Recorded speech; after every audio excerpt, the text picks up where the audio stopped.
Hello and welcome to the Dive Bomb YouTube channel, your source for anything and everything motorsport. My name is Aryan and today we're going to be looking at our predictions for the upcoming 2021 Formula 1 season. Let's get into it. Before we get started, make sure you check the link in the description to check out Dive Bomb, our motorsport magazine where you can find the latest and greatest news in not only Formula 1 but everything motorsport. With that being said, let's get into our predictions for this upcoming Formula 1 season. So the new Formula 1 season is very close. We're just a few weeks away and honestly I'm super excited.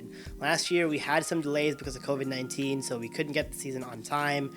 A lot of uncertainty going in, but now we have a pretty solid schedule ahead of us with every race, and I'm very excited for this season opener coming up in Bahrain. So with the 2021 season, because of COVID-19, they did delay that big regulation change coming in 2022. So the cars are mostly the same this year with a few exceptions for some teams and some minor changes with the forward blowers of the car and some changes to the rear diffuser, but the cars are mostly going to be the same from last year. So let's start off by talking about Mercedes. Mercedes is definitely the strongest team in Formula 1 right now, 7 times world championships, driver and constructor. It is a very powerful combination that they have going on there, and I don't expect anything different from them from last season. I still think that they're going to get the Constructors' Championship this year. I still think they're going to get the Drivers' Championship this year. They still have the same strong driver lineup, Lewis Hamilton, Valtteri Bottas, and the cars aren't changing that much. One kind of big change for them this year is that they no longer have that DOS system, but here's the thing. That DOS system was already banned for this year anyways, and Mercedes knew it. So they stopped developing it halfway through last season, and they themselves said they didn't get too many benefits from it. So I don't think the loss of DOS is really changing anything up for them going into 2021. So I'd expect them to stay first place in the championship for constructors and drivers. Now moving on to Red Bull. So Red Bull had a pretty strong season last year. Max Verstappen got 3rd place in the Drivers' Championship again. They got 2nd place in the Constructors' Championship again. But they had some issues with their second driver, Alex Albon. I mean, we didn't see the most consistent performances. We had 2 podiums with him, but honestly, that stage being a top team in Formula 1, you would have expected a little bit more, and Red Bull acknowledged that, so they did replace him with Sergio Perez for this year. Now, Sergio Perez came off an incredible strong season in 2020. He had his first ever Formula 1 win and another Formula 1 podium, so I think he brings a lot of experience to the team. He has this history of being a really strong driver, and I think as long as he can adapt and adjust to that Red Bull car, then they should be much stronger this year. Like I said earlier, I don't expect them to necessarily get first place in the Constructors' Championship, but there was a huge points gap between them and Mercedes last year, and with Sergio Perez as their second driver, I think they can definitely close that points gap. As far as their Drivers' Championship predictions go, I don't know if Sergio Perez is necessarily going to get 3rd and Max is going to get 2nd, but I do think that Bottas now has more concern to secure 2nd place in the Drivers' Championship, because now with pressure from both Sergio Perez and Max Verstappen in the front of the grid, he's going to have to try a lot harder than he did last season in terms of competing with the Red Bull team. So I don't know if he's going to stay 2nd place in the Drivers' Championship. I think that spot is open for grabs for especially Max, who has an incredibly strong record and definitely showed last year what he was really capable of in terms of being a consistent driver with very aggressive performances to really get him strong results. So I think that Bottas should be a little bit concerned with Red Bull having a much stronger team now. I don't think that 2nd place seat is necessarily confirmed for him, and honestly, if he doesn't get that 2nd place this year, I wouldn't be surprised if 2021 is Bottas' last season with Mercedes. Now going into McLaren. So McLaren's my favorite team, so I want to put a quick disclaimer here. Anything I say is pretty biased, not to brag or anything, but that shirt right there is signed by Carlos Sainz and Lando Norris from their 2019 season. But anyways, going into it, McLaren is one of those teams going into this year has 2 really big changes. The first is their engine change. So McLaren this year is switching to a Mercedes engine. Now, I think this will bring them a lot more performance because honestly, their performance was amazing last year, but the parts where they struggled with, I think, were mostly attributed to their engine performance. So if they can perfect the Mercedes engine implementation into their MCL 35 chassis, then I think this is going to be an incredibly strong season. Like I said earlier, I don't know if they're going to be too much of a threat to Red Bull because Red Bull's improving as well with their driver lineup, but I do think now that they're more secure for that 3rd place spot in the Constructors' Championship rather than last year where it was really close between them and Racing Point. But Racing Point is still a little bit of a threat this year in a different way, but I'll touch on that right after. Now the second big change McLaren has is their driver lineup. So unfortunately they lost Carlos Sainz to Ferrari, but they have replaced him with Daniel Ricciardo, who his record on the Formula One grid, I don't think anyone has too many questions about it. Ricciardo is an amazing driver, and his history with some of the most impressive overtakes we've seen in recent years, I think he's definitely going to be a really good replacement for Carlos Sainz. So I wouldn't expect McLaren to lose out on any of their results from last year because of their driver lineup, because I think it's equally strong this year, if not maybe more strong than it was last year. So that threat that was coming from Racing Point and McLaren, well, it's different this year because this year Racing Point is technically no more. Well, they're not really no more. They're being rebranded as the Aston Martin Formula One team. The historic Aston Martin name is coming back to Formula One after around 60 years, I think. So obviously there's no like real ties to that original Aston Martin team besides the name and the company backing it. But they still have all the Racing Point engineers and systems carry over. So it's basically the Racing Point team, just in British Racing Green now. Now, the car was a pink Mercedes last year because it was basically created after looking at images of the Mercedes from the previous year and trying to copy it as close as possible.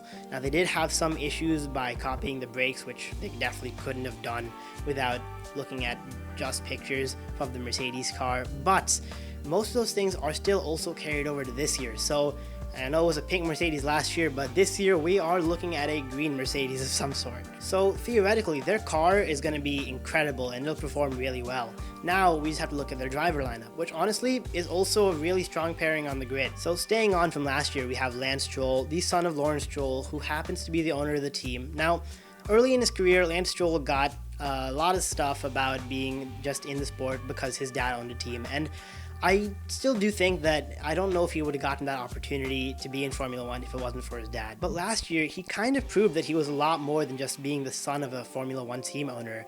He had some consistent results, he got another podium, and he even set pole in Turkey. He's really honing in his skills a lot, and I think he'll still be a really strong driver for the team this year. He's no longer that Lance Stroll that just didn't provide results at all and only complained that was only there because his dad owned the team or heavily invested in it. He's now a valid driver for the team. He's going to be a strong member and he'll be very useful to their team's success. So I think that Lance Stroll, even though he gets a decent amount of hate for his dad owning the team, I think that he's going to be pretty good this year. But their second driver is who I am 10 times more excited for, Sebastian Vettel, 4-time world champion, the first ever Formula One driver I actually ever knew about when he raced for Red Bull. So, well, Sebastian switched to Ferrari after his Red Bull championships, and the Ferrari years were not too kind on him. I mean, apparently he's bald now, which is crazy and surprising because he's younger than Lewis Hamilton by like 4-6 years or something like that. But yes, he's already balding, which is sad. Ferrari just crippled him, I guess. But yeah, his Ferrari years were not amazing, and now he's coming to Aston Martin with hopes to regain all of his glory. So as long as he figures out the car and he understands how to drive it really well, I think that he's going to be a really good performer this year. He's definitely going to do way better than he did with Ferrari last year, and I wouldn't be surprised if you see him on the podium a few times. So I'm very excited for Sebastian Vettel this year in Formula One. Now let's talk about Renault, or well, it's not Renault anymore because like Racing Point, they have also been rebranded. The Renault Formula One team is now known as the Alpine Formula One team, and there's not too many changes with the car here, but there are a lot of management changes going on. The first and foremost, Cyril Abiteboul is gone. He left randomly, and I don't think too many people saw it coming, but he is no longer team principal for the team. They have recruited some new people for management, but the team management says that they're not looking at a team principal. They have two people that are going to share the roles, and they're not going to have one primary leader that serves as team principal. So we'll see how that dynamic works, and maybe if it is successful, other teams might adopt it later in the future, but we'll just have to see how that turns out. As far as their driver lineup goes, Esteban Ocon is staying on from last year, and he did pretty well last year. He got his first ever podium in Formula One last year, finishing second in the Secure Grand Prix. So I think that he'll provide pretty consistent results just like he did last year. But their second driver is where things get a little more interesting. Fernando Alonso, the Spanish Formula One two-time world champion, is returning back to the sport after a 2-year hiatus. So he left from McLaren in 2018 and retired from the sport, but I guess he's not retired anymore. And then last year, it was announced that he would be coming back onto the Renault team, now rebranded as Alpine. So I think it'll be really interesting to see him come back into the sport. I don't know if we're going to see him perform like he did when he was two-time champion with Renault, but I think he'll be better than he was in the McLaren car, maybe. I wouldn't expect too many amazing finishes. I don't know if I even see a podium coming across here, but Could he get 5th place? I think that's pretty doable. I think that that's probably going to be Renault's good for the season, because the thing is, even if their driver lineup is strong, their cars are strong, the overall performance of Aston Martin and McLaren, I think it's going to be hard for Renault to pierce those two, especially looking at how the top midfield is playing out. So, Ferrari. Well, they had an interesting season last year, to say the least. It was probably one of their worst in the sport. I mean, 6th place in the Constructors' Championship for Ferrari, which is a top team. Yeah, it was not great. All of a sudden, their car performed weirdly slower than the SF90 car from 2019. But we have heard some rumors murmuring around that they were forced to have a slower engine, not use all their power, not use all their fuel, because of the FIA punishment they had from their cheating scandal back in 2019. So apparently those punishments, if they were real, if they were legit, they're being lifted for this year, and they should have full power for everything.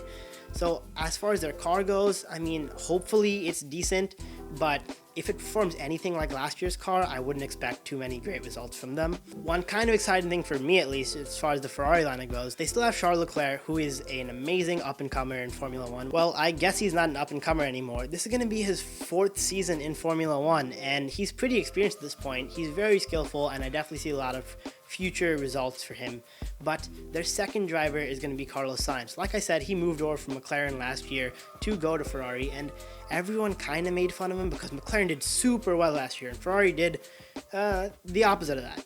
So basically, people were making a lot of fun of Carlos for making this huge switch in the sport, but I think that he's in it for the long run, right? And he's staying with the team through 2022. So even if the car doesn't perform as well this year, I think the two-driver combination between Carlos and Charles is very strong. So in 2022 at least, they'll be able to perform super well. But as far as this 2021 season goes, I mean, it's kind of hard to predict. If their car performance is good again and kind of like 2019, then theoretically, they're going to be a very strong competitor for that 3rd place seat in the Constructors' Championship. But if not, then I don't see them doing too much beyond the midfield. Maybe a podium, but I guess we'll have to see how that plays out. Now let's talk about AlphaTauri, another team that their success last year was actually pretty good. Pierre Gasly got a win at Monza, which was incredible because AlphaTauri, who used to be known as Toro Rosso, only has 2 wins. And the first one was at Monza, and now their second one was at Monza.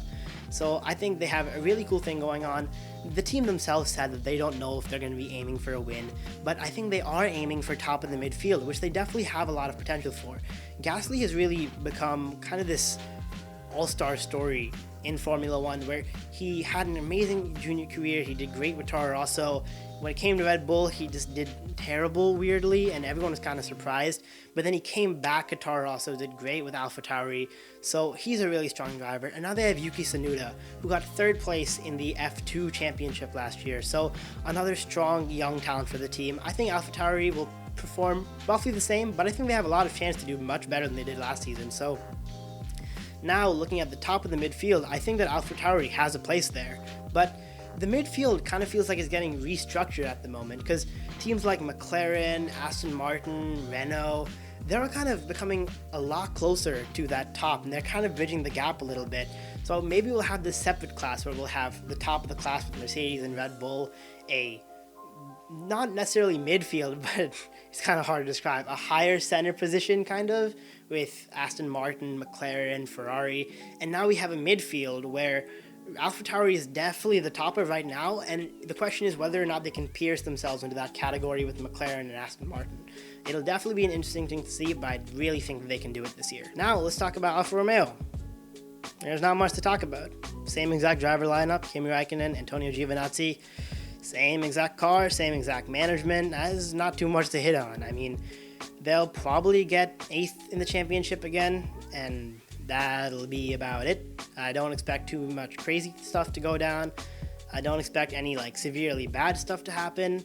Maybe they'll do better because they have the Ferrari engine at the full power potentially this year, but I honestly think that they're probably the most boring team to look at going in from the 2020 to the 2021 transition. But yeah, I mean, they'll probably do fine, nothing crazy, like I said. So yeah, okay, let's move on. So now, Haas. Well, going into 2021, they're probably the most controversial team on the grid. and that's mostly because of their current driver lineup. Not necessarily Mick Schumacher, son of the great Michael Schumacher, but kind of with Mazepin. So Nikita Mazepin got 4th place in the Formula 2 championship, and he was a pretty decent driver, honestly, but the thing is, he kind of stole a seat from Caleb Ilott, mostly because his father invested heavily into Haas, and he doesn't have the best character. Formula 2, he had some pretty iffy incidents and a terrible scandal a few months ago. So yeah, very controversial indeed, but I am very excited to see how Mick Schumacher is going to suit into this Formula 1 role. Now with Haas, obviously based on last year, I don't think we're seeing anything crazy. I don't see Mick necessarily doing incredible with the team, and not because of his driving ability, but just the car isn't amazing, so I don't know how much even a really good driver could turn out of there. But this is his first season in Formula 1. He has a very long career ahead of him, and based on his junior career with that 1st place in Formula 2, I think this is just a small stepping stone, and if it doesn't work out, I think that'll be fine, but I see a lot of future potential success for Mick Schumacher. Now, onto Williams. So, Williams is they're not the easiest team to root for. Last year, they only got 0 points in the Constructors' Championship, but honestly, they have a really good driver lineup, in my opinion. I mean, George Russell is gonna be the next big thing in Formula 1. As soon as he gets a seat for a top team, he's gonna show off all of his skill, which he has a lot of. His junior career was absolutely amazing, and when he raced for Mercedes last year at Sakir, he showed the world that he is one of the strongest drivers on the grid when put in a competitive car. Now, Nicholas Latifi, I know his dad has all the backing, and the big reason he's there is because his dad heavily invested into the Williams team. But kind of like Lance Stroll, he's not a terrible driver. I think he has shown off that he can drive decently well, and even though I don't know if he's going to get any points in the Williams this year, he came awfully close last year.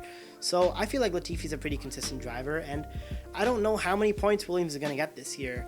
I think they might actually be able to finish at a Haas, so maybe 9th place, but I don't see some huge turnaround because we're not at that regulation change yet for 2022.